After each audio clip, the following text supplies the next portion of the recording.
Pike and his men reached the encampment's southwest gate at precisely 3:15 a.m. 12 minutes earlier, their sleek black SUVs, 3 in total, armored, tinted, and stripped of emblems, license plates, and VINs, entered the Lincoln Tunnel in Weehawken, New Jersey, having passed the darkened toll booths without slowing.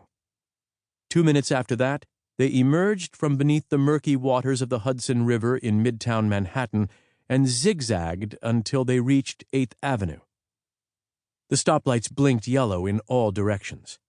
They encountered neither traffic nor pedestrians. 3 years ago, Pike thought, these streets would have been bustling, even at this time of night. Now, thanks to the citywide curfew, they were empty save for police cruisers and sanitization crews. The former rolled lazily through the intersections or idled nose to tail beside one another so their drivers could converse.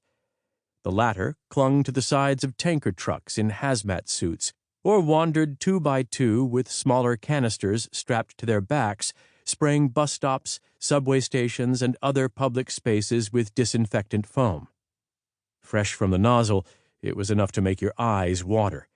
But within minutes it dissipated to a lacy film that turned to fine white dust when touched, and smelled like some fragrance chemist's idea of clean.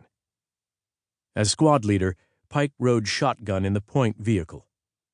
Pike was his call sign, not his name, although he wore it just as comfortably. Despite the illicit nature of their mission, he didn't waste a thought on the police cruisers or sanitization crews because he trusted the route unfolding on his SUV's heads-up display. It constantly recalculated using data siphoned from the city's surveillance grid to avoid unwanted entanglements, so traversing Midtown unmolested was a simple matter of following the glowing red line projected onto the windshield from the dash. They took 8th Avenue to Columbus Circle. Pike felt his weight shift toward the passenger door as they rounded it at speed.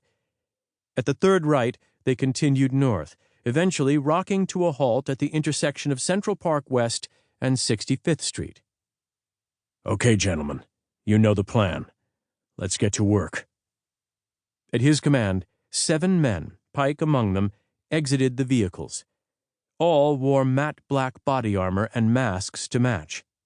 Despite the hour, the temperature hovered in the 80s, and the August air was laden with humidity. Pike, sweating, felt a pang of envy toward the drivers, whom he'd instructed to remain inside the SUVs, engines running, AC on. A tall fence encircled the portion of Central Park between the 65th Street Transverse and Terrace Drive, chain link topped with razor wire. Street lights glinted off the sharpened coils. Concrete barriers lined the fence on the outside, intended to prevent vehicles from breaking through. They were installed 2 years ago after a nearby florist who, despondent at the loss of business and unable to make rent, had unsuccessfully petitioned the city to relocate the park's inhabitants, plowed through the encampment in his delivery truck. 11 died. 30 more were badly injured.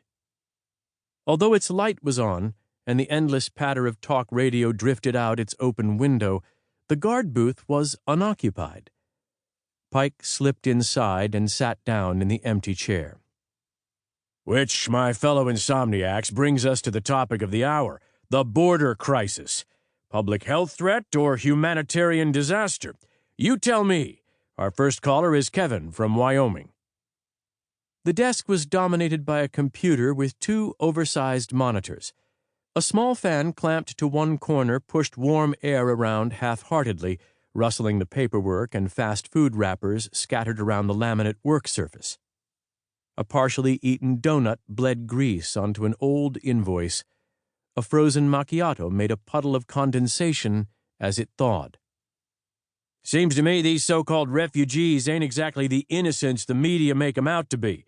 I mean, they slink across the border in the dead of night, carrying God knows what kinds of diseases. They infest our cities, infect our children, and then they have the gall to demand—" Pike inserted a thumb drive into the port on the keyboard, then turned his attention to the monitors.